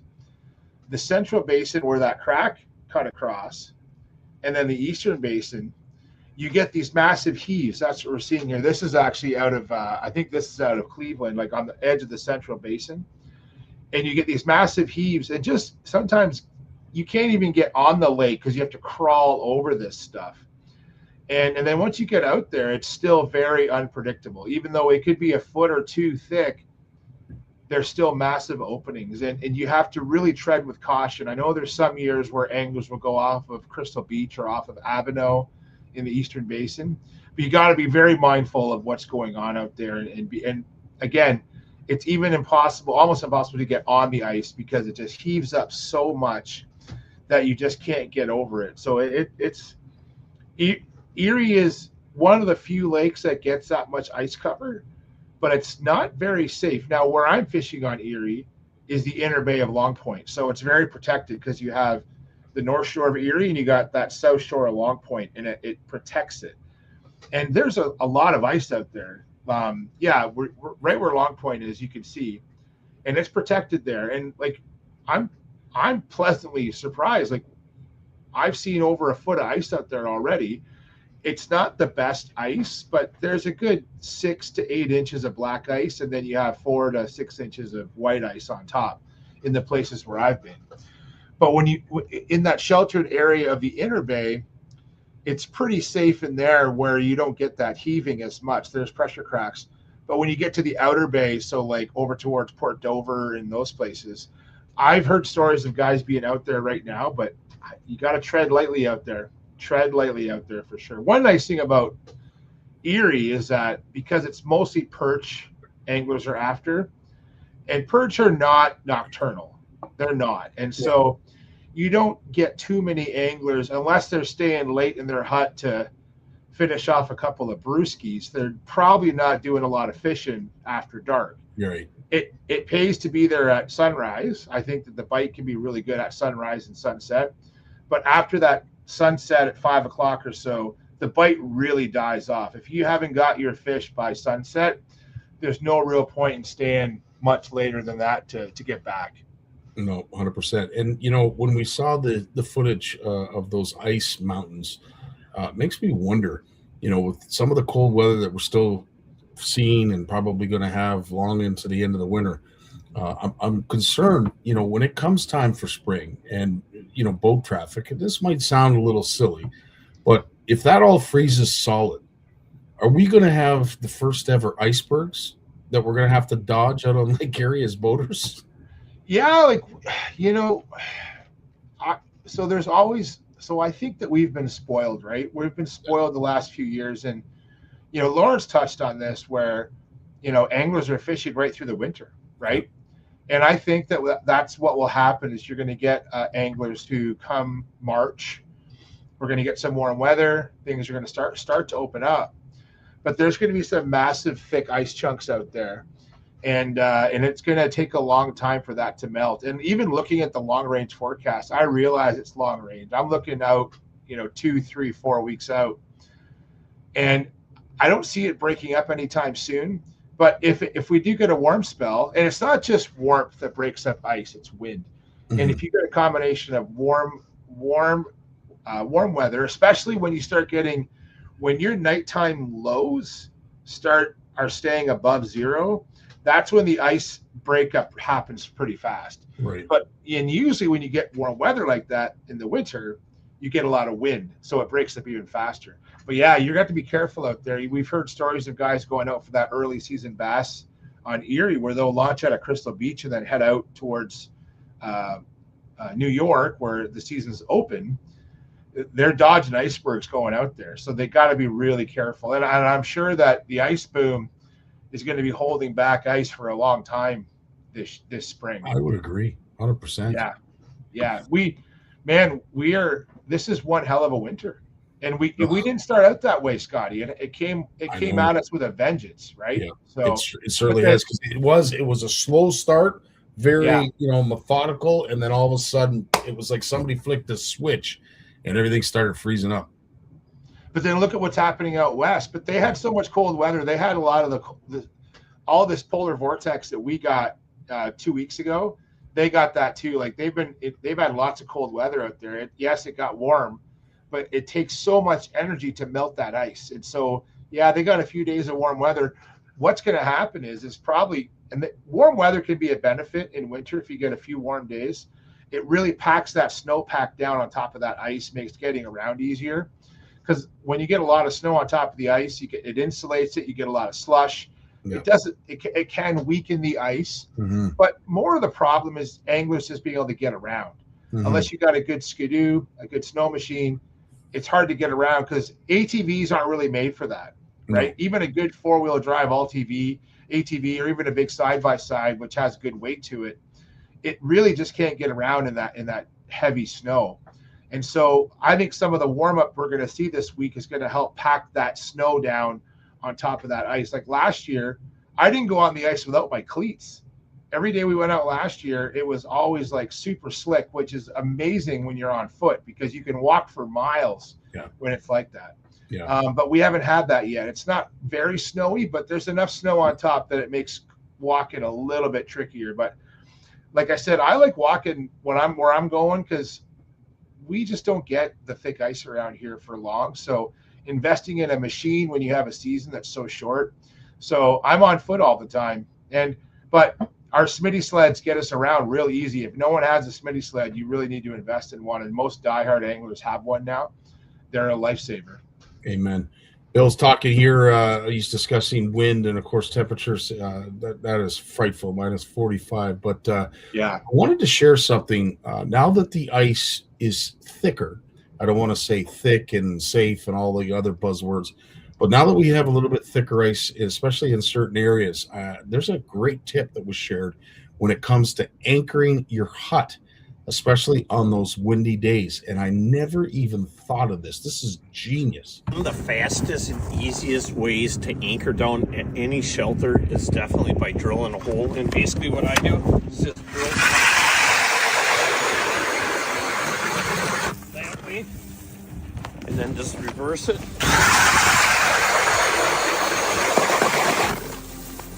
Just like that. Basically just run your strap through. Just like that. Simple, very easy way to anchor down any shelter without messing with ice anchors. Love it. What a great idea. It's using on our big pop-up, our big Eskimo, we have guy ropes, right, that come down. We have two, and I'll anchor with the wind on the windward side of the hut. But if it's really windy, like so on days where it's not too windy, I don't anchor it to those guy ropes first. I'll set my corners and then I'll anchor it.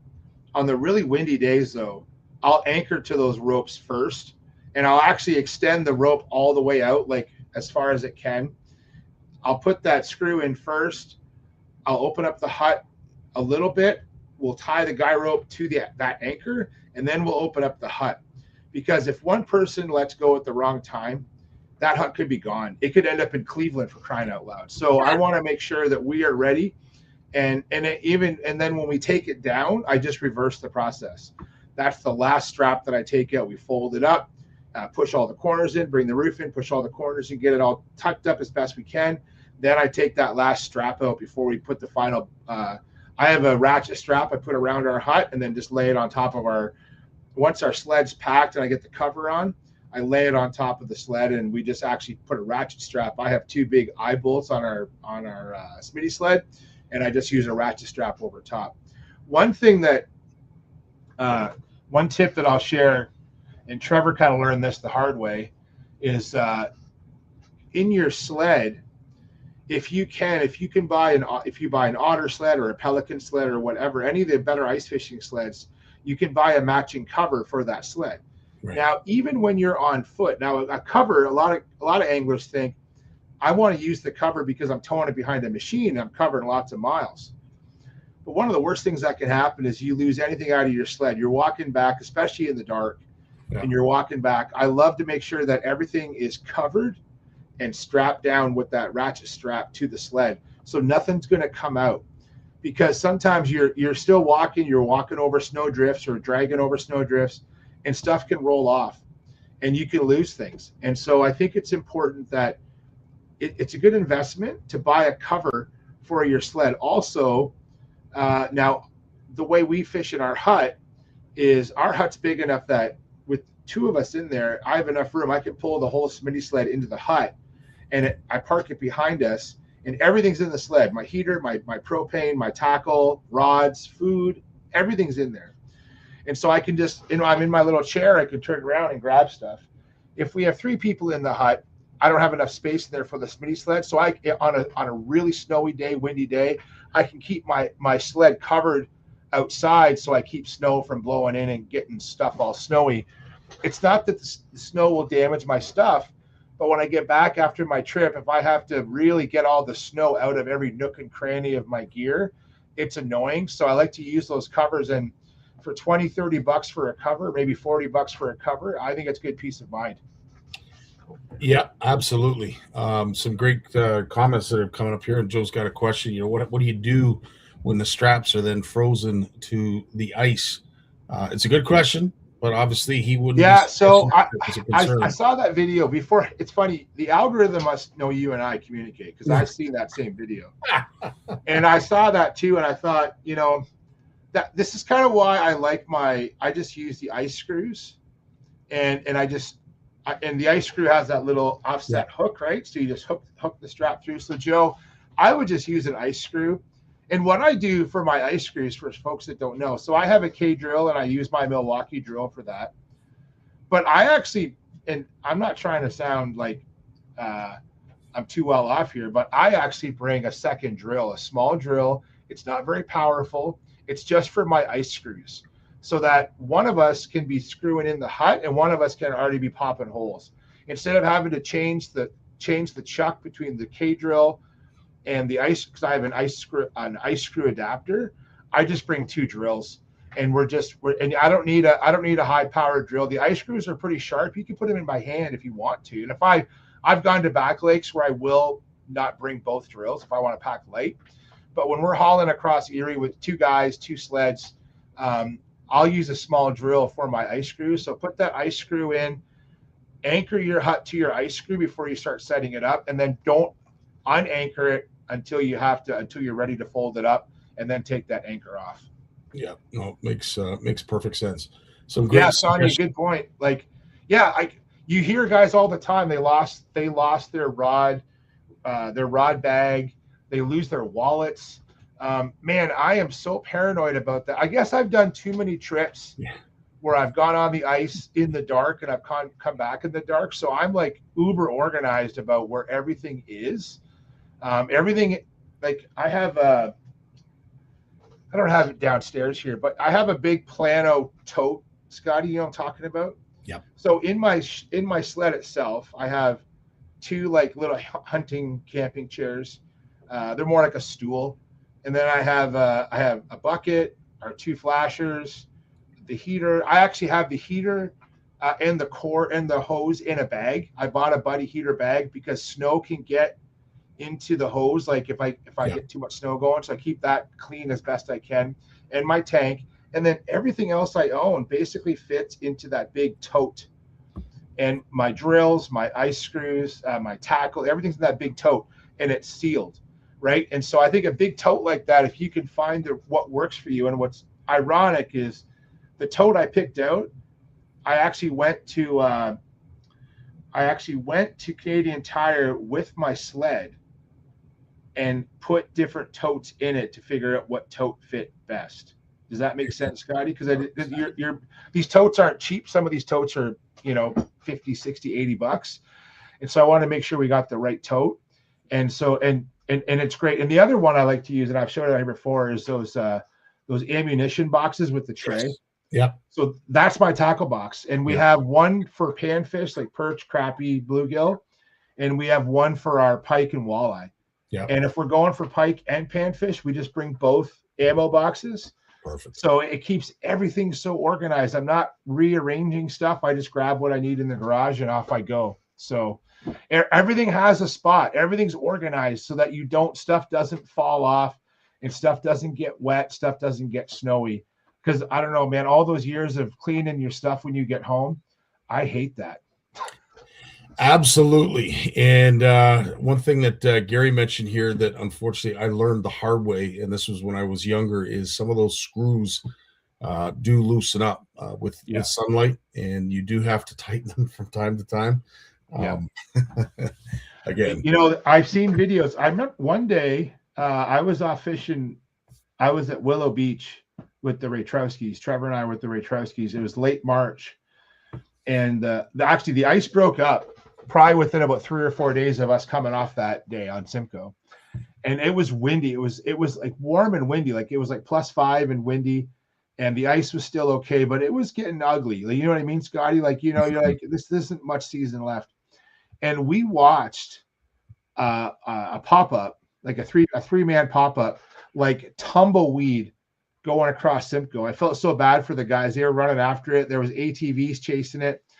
And I'm going to guarantee that what happened with them was what Gary's talking about, is they had their hut anchored in, and then the hut let go because the ice was very soft that day. The screws wouldn't actually hold well that day. I won't lie. Like the ice on the top was really punky versus the ice on the bottom.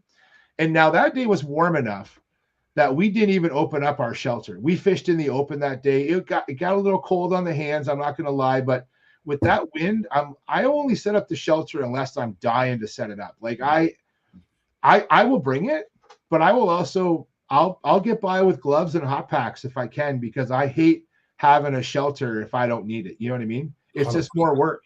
100%. Bill's mentioned, honeycomb ice, it sucks. But I will say, this is intriguing to know. George is sharing that on Nipissing, it's time for the auger extensions. Wow, you can actually start to drive vehicles out on the ice. That is incredible. I listened to a podcast. I forget what it's called. I have a few ice fishing podcasts I listen to. The one guy, they fish for panfish all the time, these two guys. And the one guy trolls for panfish in his truck. Like he has his 4-door pickup. He's got his K drill in the back seat. He just goes down a weed line, keeps the truck running on the cold days and just opens up both doors to block the wind, gets out, drills a hole, sits in his driver's seat out the door fishing. And if he doesn't get a fish, he just moves and just keeps moving. Like he's trolling with his own pickup truck he's up in Minnesota somewhere. I can't believe that they need extensions, but it's been that cold. Like even last night, I'm going to say around here, we probably made another 2 or 3 inches of ice the last 2 days. That's crazy. It is. Yeah. It is. Corey's asking about sandbags. I don't know. It would work. I don't know how practical that is. Yeah, I don't know, Corey. I think if in that honeycomb ice, it might be an option. The trouble is that now you're talking more weight that you have to bring with you, right, for those sandbags. That's the first thing I think about. I'm very conscious as I get older about how much gear I bring. I bring what I need, but I don't want to bring more than that. And I know that I bring more than most because I need more than most. I'm not a fair weather ice angler, but I like to have my creature comforts, and be prepared. But I think the sandbags would be a little heavy. But you know what? In that honeycomb ice, maybe some of those, those weighted bags you buy for like trade shows. Yeah. Right. We've all used them. Mm-hmm. I wonder if those would work just to add some weight to your corners of your hut if you in a pinch. I would think so. I see no reason why it wouldn't. No, yeah. 100%. Yeah. Now, speaking of, this is sort of the one extreme because we're going to talk about another extreme after this. But George is mentioning that he's thinking we need to reduce winter fishing harvest. All we might need to do is make portable ice shelters illegal. Ouch. Ouch. Stir the pot. Well, if you don't like that comment, there's a video that I want to share because I know you had touched on this, I believe it was last week, in regards to what to look for. If you're not familiar with a certain area and you don't know the terrain of the lake bottom or pond or whatever it is that you're fishing, certain things you can look for that will increase your odds of hooking up fish. And Jay explained this, but this gentleman uses electronics to explain it even better. Have a listen. As ice anglers, we are told so much to study the map, play the map, utilize the structure or the way the bottom of the lake looks to your advantage, which makes sense because we're limited to an 8-inch hole. And nobody ever talks about the top of the lake. And right now, my Mega Live is shooting out this direction, right here. And then as soon as I turn it all the way to the left, bingo, bingo, bango, bongo. Look at all those fish. And that's just the beginning of them. That's just the beginning. I think we found 300 to 500 fish. There we are. Hello. Hi. Everything to the left of the Mega Live was loaded with fish. And maybe you can see why. This isn't a big snowdrift here. This is a giant pile of white ice. Fish love shade, especially panfish and especially bait fish. It's just a little bit darker, gives them something to relate to and something to hide under. That's exactly what we found. We have found a giant patch of white ice. It's just creating a little bit more shade and these fish are glued to it. We checked the basin, it was a no-go. We checked main lake points, it was a no-go. We checked shallow weeds, no-go. They are here. Interesting. I know you talked about this before, and it only makes sense. So if you're out on a body of water, you're having a hard time locating fish, just like Sam was mentioning, there's an option to look for, if you have areas. So this is exactly what we do on Erie all the time on the inner bay. So the inner bay is shallow. It's like, the deepest you're going to fish is probably like 8 feet. Like that's it. And so a couple things. One, those fish are very spooky, okay? And they scare easily. So I will use snow as cover to hide myself, right? Whereas I was doing this the other day. I was actually walking on snowpacks and I was drilling my holes out around the edge of the snowpack on the clear ice. The fish seemed to be on the clear ice more, but if I walked right out onto a clear patch, I'd spook them. Now I'll go out sometimes and I will drill holes across clear ice and let the hole sit for a while, then come back and fish them. But on this day, that wasn't working. And so I was trying to hide my presence by standing on the snowpacks. There's other days, though, where they're not under the snow. They're actually out in the open, because on those warmer days, when there's a lot of, we talked about last week with the scuds and the amphipods and the other invertebrates, when they're active, I think they like that sun. And so the perch are in the sunny areas feeding. And so when you're in an area fishing, like, you know, and I'm trying to describe to people, if you've been to Lake Simcoe and you've been perch fishing, and you look down that hole and it's clear and you have the weeds on the bottom, the weeds aren't coming up high, right, Sky? They're only coming up like this high, right? Yep. Mm-hmm. That's what we're fishing on the Inner Bay at Long Point, except instead of 20 feet or 15 to 30 feet, we're fishing in like less than 10 feet, typically less than 6 feet. And so I want to see that weed on the bottom. And then from that point, I will decide, okay, are those fish under the snowpacks or are they on the clear ice? And they can be both. And so what Sam's describing here, and I've seen this video too, it's exactly what we do. Now, we don't have forward-facing sonar to help us find those fish, but in that shallow area of Lake Erie, those fish move a lot. And so there's not much for them to hold on because it's so shallow, right, and you really have to be mobile. But I like to use the snow to hide my presence. And even when I'm out there walking, I try not to make a lot of noise. In fact, I gave my son trouble the other day because we had the camera down and the fishing was slow. And we had two big perch come in on the camera real slow. And our hut was on a snowpack. So it was kind of dark under the hut. And we watched these two big jumbos come in. And the one mouthed the bait very subtly. And Trevor set the hook and missed it. And he like screamed like, frig. And every perch on the camera, because it was perched in the background, gone. And I'm like, idiot, stop scaring the fish. And he goes, but they're not supposed to hear you. But I'm like, when you're only in 4.5, 5 feet of water, they can hear you, man. I don't care. I know you're not dropping pliers in the boat here, but I know they can hear you screaming that you're pissed off. I'm like, you have to, they heard every word. I'm like, they all took off when you yelled. And so you have to be patient with those shallow perch. They are so skittish.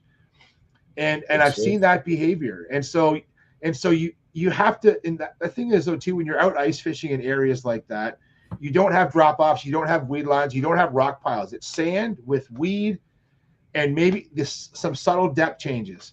So you have to put everything to your advantage. You have to fish with what you have, because you're not going to find anything different. You can walk 5 miles, it's going to be the same. Mm-hmm. You have to fish with what you have and try and stay on those fish. And you got to be quiet and you got to be stealthy as best you can. And sometimes that means leaving the sled behind, and I'll go out and drill a line of holes. And then I'm just literally, I got my flasher, I got 2 rods, I got no seat. I'm just out walking with my flasher, and I got a little scoop, and I have a little, I always use my maggots. So I have a little container of maggots, and I just go off as quietly as I can. In fact, I'll even take my cleats off, because I have seen the fish on camera when I'm walking up to a hut, they will leave when they hear the cleats coming. They hear that crunching, they're gone. Cleats are great for getting around, but once you start to get on fish, I take my cleats off, and I risk falling down, but I also risk losing fish. So I guess I could get a head injury, but I'll have a full belly. I don't know what the difference is, right? Some would say that that's a fair trade-off, but yeah. This weekend is family fishing weekend, everybody. That's a good point, George. It is this weekend. Yeah. And we will discuss that just at the end, because there's something that I'm going to task you to do for our CFN community. But before we get to that, I wanted you just to wade in. Obviously, we talked to Lawrence about his award, and congratulations again to Lawrence. But I just wanted to get your take on Bruce Tuff's award, and I wanted you to have the ability to chime in and say your piece.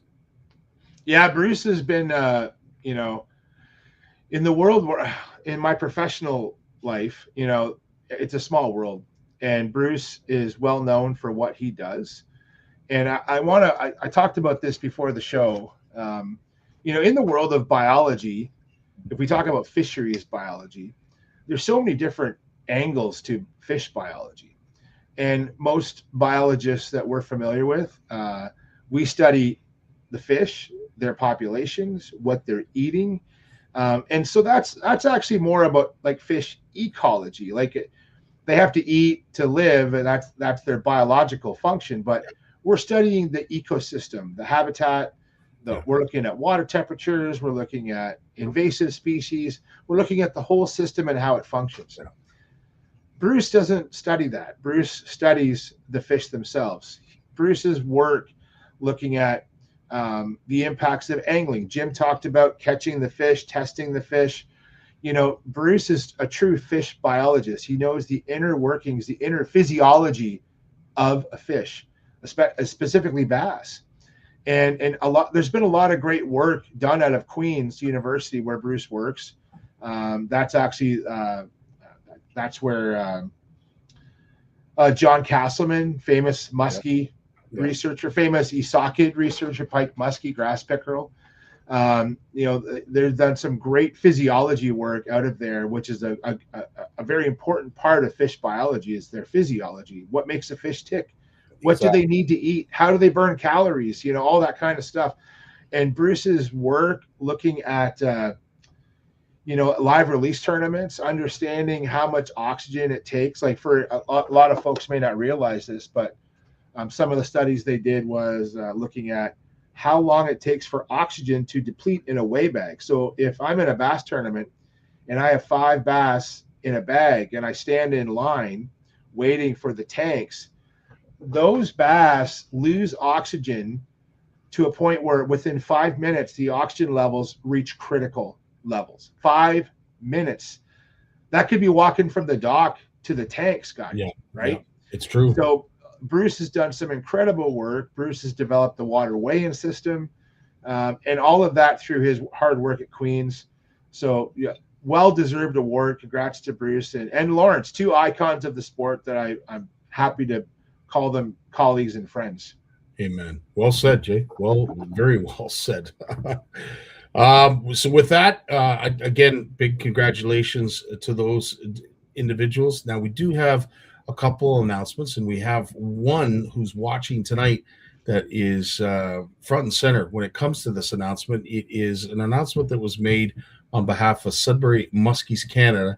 They want to bring to your attention that the one and only George Morgan is going to be joining their group up in Sudbury on the 11th, which I believe is, what is that, Wednesday? That's Wednesday this week. Yeah, Wednesday the 11th at 7 p.m. at the Nickel City Tavern. It's on Hazel Street. If you want to go there and learn, and maybe even just ask George a few questions, because as I said, he is a wealth of information, and we're honored to have him out here on the show. And every once in a while, he's able to send us some really cool stuff that we're able to share with our community. But everything you might want to know in his area and what's going on in the Spanish River Project, tune in and make sure that you grab a seat, sit down, and enjoy what should be a really resourceful segment. Yeah, it's going to be. I wish I lived closer. I wish Sudbury was not as far. Yeah. As much as I love a good fishing seminar, these are the seminars I really enjoy. 100%. Seminars like this. So, yeah, big shout out to George for doing that and giving his time to go talk to a muskie club, right? Amen. So, not everyone's going to do that. So, George, good job on that, man. Cool stuff. I noticed that you shared something in this link here. Yeah, that was just a link to that same event. If people want to click on it to get more details, they can do that. So fantastic. Yeah, George, I know it's Valentine's Day on Saturday. I know. It's actually on Facebook. I get a lot of Facebook memories. And most of my Facebook memories on Valentine's Day are ice fishing with the family.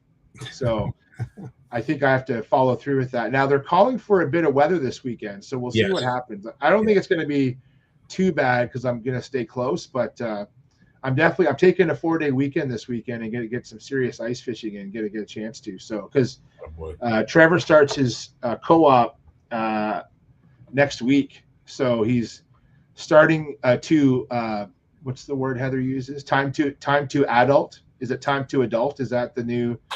Time to adult.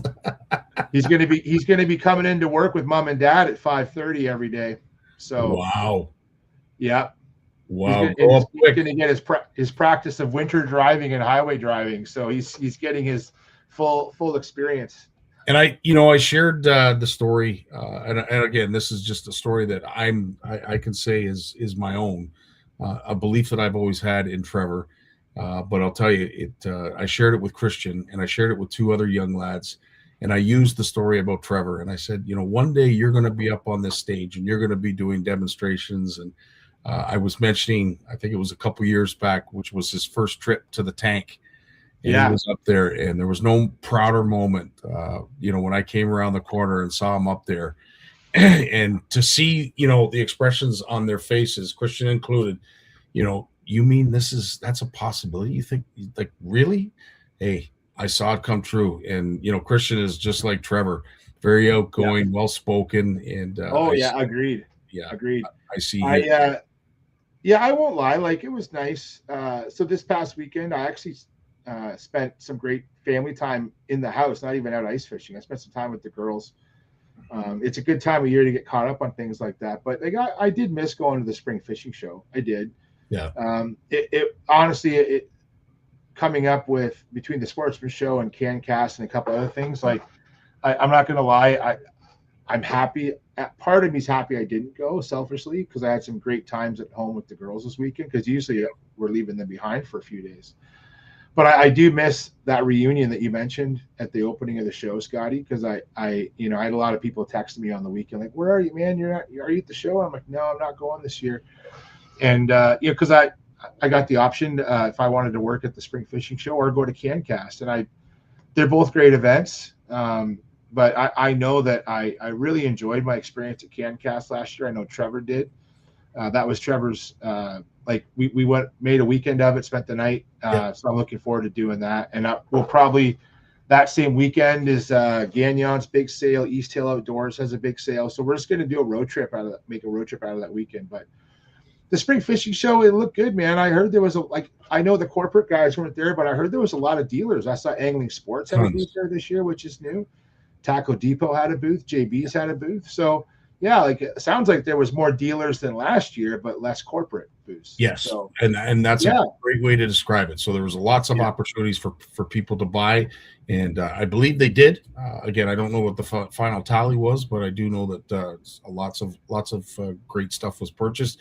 There were deals, which was cool to see as well. You buy 5, you get a 6th one free, or you buy 3, the 4th one's free. So there were some really cool deals that were available for those who went as well, which was cool. We have 2 more announcements before I let you go, Jay. One, which is very important, not to say the second one isn't, because it's more near and dear to my heart, but this one that you brought to my attention, and of course Jim mentioned during his segment, Reeling in Support for Sue. I know you have a link that you're going to share, so folks have the ability. I just shared it, and I would like the folks to click on that link and share it to your timeline if you can. So Sue's, I don't want to give too much away about Sue, but she's battled cancer before, and the cancer's come back, and she's going to go for treatment. Sue, her entire family, just great people, and Sue and her husband Mike. I met her daughter Jen Watson recently, like in the last year. She's a big kayak angler. She's actually Jen's writing articles now for Just Fishing magazine with Jim on. Jen is her background is like physiotherapy, and so talking about what's important as an angler. And so the whole family is just very well woven into the fishing world. Sue works at Grimsby Tackle, so I usually see her at Grimsby when I go to visit Mark and the guys there. And she's super knowledgeable. She is an awesome angler and an awesome human. Actually, in one thing she's done the last few years is she's gotten really into nature photography. Her bird images are striking. Like, wow. If you follow her on Facebook, I don't know how she gets these pictures of especially birds of prey. But yeah, so she's going through a bit of a tough patch right now. So they're doing a ticket, and there's some great prizes. Shane Toombs really cool is giving away a charter. Oh my gosh, there's another charter I saw they're giving away. So yeah, please, if you're not going to donate, share the link. No harm in sharing the link to your timeline, and just to attract some attention to help raise some money for Sue and her family while she goes through this. So heart goes out to Sue right now. Amen. Our thoughts and prayers will be with you, Sue, and hopefully you're able to win the fight like you've done with many fish before this, and of course, cancer itself. You've certainly got a bit of knowledge when it comes to that. So, unfortunately, it's a horrible journey that none of us wish for, and certainly don't wish upon anybody. But if anybody can come through this, Sue, it's you. So, good luck with that. Last but not least, I wanted to actually have you help us because it is Family Day weekend. And there's an event that's going to be happening this weekend that CFN is very proud, and I'm excited to see what comes of it. But it is the CFN Ice Jam up on Pasqua Lake in Saskatchewan. I believe the count is up to 16, possibly 17 people that are going. It's February 16th. Sorry, February 14th to 16th, 10 a.m. to 1 p.m. Of course, if you want to know a little bit more, our good friend Walter Heck will help you and guide you and show you the way. But as I said, I'm really hoping and wishing for a great event, great weather for our CFNers. They do this. I believe they've done this every year for the last 3-4 years. And it's just cool. It's cool to see us being able to get meet and greets, in different provinces. And Walter and the gang, you got Rob, Lloyd. There's so many folks out that way that help in a big way. Daryl.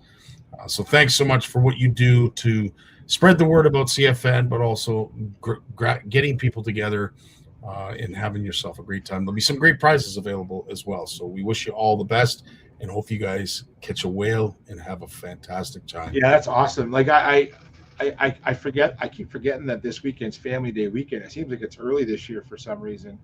And also I keep forgetting it's Family Fishing Weekend where you get to go fish for free. So there's no excuses, right? So I'm going to take Friday off to get a 4-day weekend. And Trevor and I are going to we're going to ice fish all 4 days. That's the plan.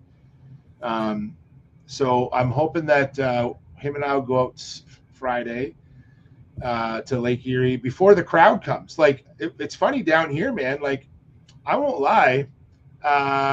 The Inner Bay right now is like packed. It's like opening weekend of bass season. It's packed. Like it is packed. Like, so it went from like what I love, which is like a few people not too busy, to like I got to go at 5 a.m. I got to be out on the ice like an hour before. And it's like ice fishing to me is supposed to be more relaxing, not so much work. But anyways, so I'll get out on Friday and Saturday, and then we're taking friends of ours out on Sunday. There's a family that we know well. I used to coach baseball with the dad, and the boys they got 3 boys, good guys. Actually, they're at school at Laurentian, George, up in Sudbury. Right on. And they're coming down this weekend, and they've been trying to get me to take them ice fishing for a while. So we're taking them out on Sunday, and we're not going hard like they've never been before. So I don't care whether you're 5 or 55. If it's your first time ice fishing, I'm not going to drag you out for 8 hours. We're going to go for about 4 hours. Trevor and I will go early, set up our stuff, get them to come out. These are just tips for people. Like, don't push it too hard. Like, ice fishing is really a social event. It's not about catching all the fish you can. It's about just having a good time and keep people warm. So that's going to be on Sunday. And then Monday, we'll probably go out again. So I'm going to be just wrecked next week because of 4 days of ice fishing. So, so true. Tony, thanks so much for bringing this up. Of course, yes, the CFN giveaway continues.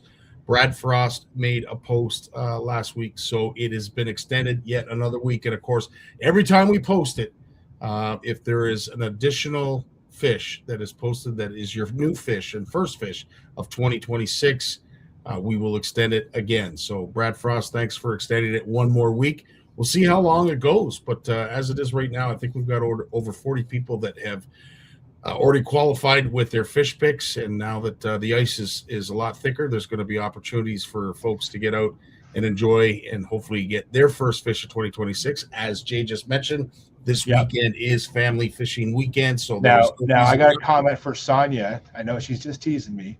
But Sonia, you've never gone fishing with a hangry Heather Surrett. My wife is really sweet and nice, but she's got about a 4-hour window. And if you don't feed that woman, and I mean, like, she'll take snacks on the ice and stuff, but she wants the full experience. And I'm unless I can get her some takeout and bring it to the ice, which we've done before. Because what's great about the places we go is I can get a pizza delivered or a burger delivered to the place I go sometimes.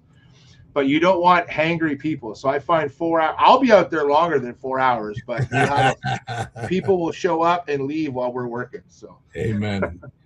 Well, listen, Jay, as always, thanks so much for joining us and spending some time and enlightening us with, of course, all kinds of fish 411, which, again, we never get tired of learning and never get tired of ingesting. So, again, thanks for all you do and continue to do and being a part of our community in a huge way. It means a lot. Thanks, buddy. I appreciate you and what you do, and great show. And we'll talk soon. I know we talk every day pretty much, so we'll talk soon. All Amen. right. All right, brother. Have yourself a great week. You too. See you, buddy. Peace. So that is it for another Monday. It is at the end of our show. And of course, I want to thank everybody for joining us, everybody that had some great comments and insight. Certainly love sharing some of your likes, dislikes, and everything in between. But thanks for being good people. For those who leave great comments, positive feedback, good encouragement, and support for all those that get posted and featured on our page. Thanks for that, for Walter and Steve, for all of those who you do feature. Again, I can't thank you enough for what you do behind the scenes. But most of all, the community at large. Again, when I see stuff like our meet and greet, our ice jam out in Saskatchewan, and certain things happening all across this country, there's some big news coming down the pipeline in regards to something that we are going to be involved with Shimano. I can't wait to tell folks, for those who have been disappointed that there has not been a Winter Fish Fest, we're going to make it up to you in the spring. So stay tuned. There's some big things in the works. But with that, it is the end of our show. Again, our Wednesday Power Hour is going to be starting up after the show in Ottawa. So stay tuned to that. We already have some guests that are lined up and ready to go. There is so much happening, so much going on. And I'll tell you, there's just not enough time in the day, in the week, in the year to get it all done. But be patient, and we'll try and do our best. On that note, have yourselves a great night. Enjoy your week. Get out fishing this weekend. And if you are going to catch your first fish of 2026 this weekend, make sure you post it in the comments of the post on Thursday. And if we get more, it'll extend it for yet another week. Thanks, Brad, for extending it this week. And we look forward to a few anglers extending it the following week. Dave, it's time to take us away. Love you all. Cheers. Well, as much as I hate to admit it, I guess we've run out of time. So I've enjoyed it, but I'm going to do something I haven't done since season 1. Turn out the lights, the party's over. They say that all good things must end.